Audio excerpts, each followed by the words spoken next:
Dans la vidéo d'aujourd'hui, je vais vous montrer 3 astuces d'intelligence artificielle que vous pouvez appliquer dès maintenant. La première astuce est un truc caché utilisé en Asie avec le système pilule bleue et pilule rouge pour obtenir des avis depuis différents points de vue de l'IA et ainsi mieux consolider leurs travaux. Le deuxième conseil s'adresse à ceux qui doivent réaliser des travaux très longs et qui cherchent la façon la plus rapide de le faire.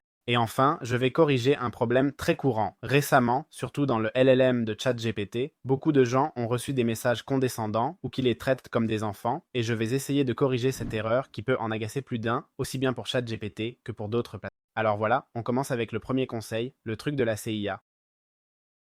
Évidemment, je n'ai aucune idée de ce que fait la CIA, mais c'était pour donner un peu de contexte sur ce prompt. Bon, avant tout, je vais vous montrer le prompt pour qu'on puisse le voir. Et le prompt, c'est celui-ci. En gros, vous faites imprimer l'écran ou une capture d'écran, vous l'envoyez à votre IA et vous lui demandez de vous le donner en texte, et voilà. Comme ça, pas besoin de le mettre dans la description ni rien de tout ça. En gros, qu'est-ce qu'il fait? Il agit comme un mec de la CIA qui utilise la stratégie du bon et du méchant pour obtenir la vraie info pour tirer une conclusion. Ce prompt va se diviser en 3 phases. La première, ce sera l'équipe bleue qui va nous donner les aspects les plus positifs et les mieux travaillés de ce sur quoi on a demandé l'avis à ChatGPT. Par exemple, on fait une page de vente, on rédige un email dans un contexte précis pour une personne ou un client important et on veut savoir si cet email est bien rédigé et tout ça, eh bien la section bleue nous dira les points positifs. Et puis d'un autre côté, on a l'équipe rouge. L'équipe rouge, ce qu'elle va faire, c'est critiquer à tout prix ce qu'on a fait. Je veux que vous compreniez que ce prompt force l'intelligence artificielle à donner à la fois les points positifs et les points négatifs. Qu'est-ce que ça veut dire? C'est-à-dire que vous pouvez présenter un travail horrible et qu'elle vous dise quand même des points positifs, et vous pouvez lui donner un travail parfait et qu'elle vous critique quand même des trucs. Et c'est fait pour ça, justement. Donc là, ça dépend de l'opinion de chacun et du jugement de chacun pour vraiment identifier les erreurs. Et finalement, elle fait une analyse critique d'échec où elle vous dit la pire erreur que vous avez faite. Autrement dit, de toutes les erreurs que tu as pu faire, celle-ci est la pire et vous devez la corriger maintenant. Encore une fois, l'IA est forcée de te donner cette erreur. Je dis ça parce que ce prompt marche très bien la première fois, la deuxième fois, mais quand tu as déjà amélioré ton message et que tu le renvoies, tu verras qu'il continue à critiquer, mais en fait, cette critique ne t'importe plus autant, tu vois? Ce sont déjà des petits points. Alors, comment j'utiliserai ce prompt? Bon, comment je l'utilise? En gros, je l'ai mis directement dans un gem que j'utilise dans Google Gemini. Vous pourriez l'adapter à un GPT ou selon le modèle de langage que vous utilisez. Et en gros, ce que je fais, ce serait par exemple lui demander son avis sur un travail que je fais. Par exemple, disons que, allez, prenons un exemple. Allez, regardez, je vais utiliser ma page de capture d'email que vous trouverez dans la description, d'accord? Ou, eh bien, vous pourrez y jeter un œil. Non, il ne s'agit pas non plus de vous balancer tout le contenu de la page, mais par exemple, on pourrait prendre cette page ou envoyer des captures d'écran, enfin, je ne vais pas trop me compliquer la vie. Je lui ai dit, c'est une landing page, une page où on capte les leads des gens, et je lui ai dit, les personnes intéressées par l'optimisation de leur temps avec l'intelligence artificielle vérifient les points de douleur, s'ils sont bien reflétés, si le message est bon et tout ça. Alors je vais lui envoyer, et là oui, ça pourrait être intéressant ou pas, d'adapter le prompt pour qu'il nous pose des questions avant de commencer, histoire d'avoir un peu le contexte. Par exemple, si on lui envoie un email, il faut lui donner le contexte, sinon il va critiquer pour critiquer. Donc une bonne méthode serait de lui demander de nous poser d'abord des questions, ou plutôt une bonne pratique, et ensuite commencer notre travail.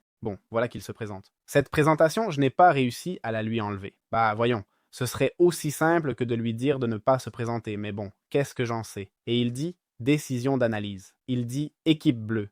Bon, les points de douleur seraient, eh bien, les gens qui sont épuisés de faire des tâches répétitives ou qui ont l'impression de perdre leur temps. Parfait. Il dit, tu as un fort positionnement par rapport aux autres du secteur. Bon, il y a différentes choses positives, non? Et ensuite, on passe aux parties négatives, qui sont probablement ce qui vous intéresse, non? Même si, bon, c'est toujours bien de savoir ce qu'on a bien fait pour ne pas le modifier. Bon, les parties négatives qu'il me dit. Par exemple, tu te concentres sur vendre à des gens qui n'ont aucun temps libre et tu leur demandes de lire un texte très long sur la page. Les utilisateurs modernes actuellement scannent et ils ne lisent pas. Bon, ça pourrait être une critique valable. Évidemment, chacun quand il fait une landing a des raisons marketing derrière, mais ça pourrait être une bonne critique. Évidemment, moi je fais. Maintenant, je vais prendre ma landing page et je veux dire, ma landing ce serait ça, non?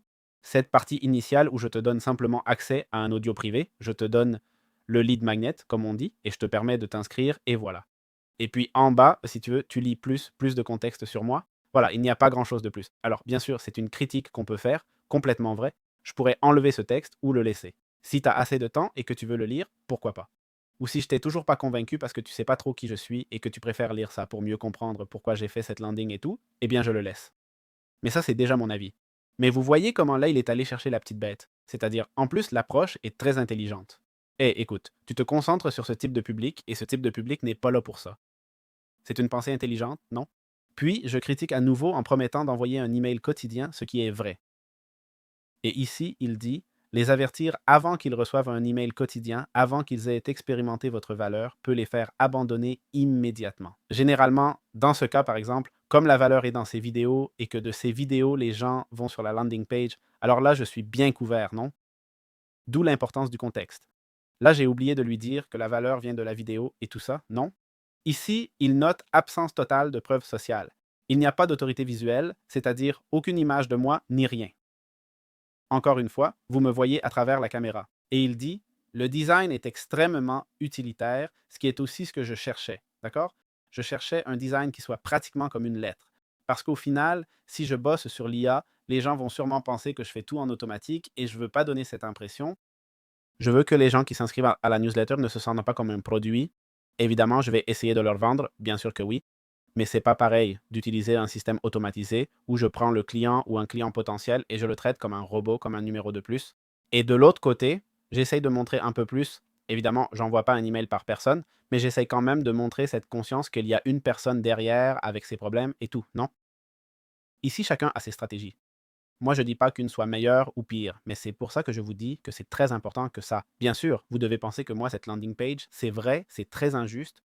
Je suis venu ici, je l'ai présenté, je l'avais déjà filtré 3 ou 4 fois et bien sûr, je n'ai trouvé aucune erreur. Oui, oui, évidemment, mais avant, j'avais trouvé des erreurs et je les ai corrigées, d'accord?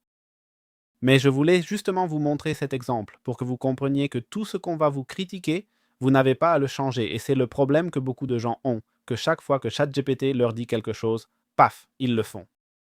Mais non, non, ça ne marche pas comme ça. Si par exemple, ChatGPT dit à tout le monde, je vais donner un exemple très bête, ChatGPT dit à tout le monde que le bleu est la meilleure couleur et tout le monde se met à utiliser le bleu pour le marketing. Qu'est-ce qui va se passer? Eh bien, comme tout le monde utilise le bleu comme couleur de marque, personne ne va attirer l'attention. Et le mec qui utilise du rouge, il va cartonner. Voilà, c'est une réalité. Celui qui se comporte différemment des autres, c'est celui qui attire l'attention. Bien sûr, ce ChatGPT va vous donner des conseils assez génériques, disons, et c'est à vous de décider si vous les suivez ou pas. D'accord? Et voilà, c'est ça le truc génial. D'accord? Je vous recommande vraiment de l'essayer, franchement, surtout sur des sujets où vous pensez vous y connaître pas mal. Par contre, si vous le faites sur des sujets que vous maîtrisez moins bien, c'est vrai que ça peut partir un peu dans tous les sens et vous emmener trop loin. Mais par exemple, si vous devez rédiger un email, tout le monde sait rédiger un email, non? Mais il va peut-être vous dire, hey, ce ton-là, justement, cette phrase ici, ça fait un peu trop agressif. Tu pourrais le changer et tout ça. Franchement, c'est un prompt que j'adore, que j'utilise beaucoup et je ne l'ai pas amené ici pour rien. Hein? Je veux dire, vraiment. Alors voilà, vous me direz ce que vous en pensez. Hein?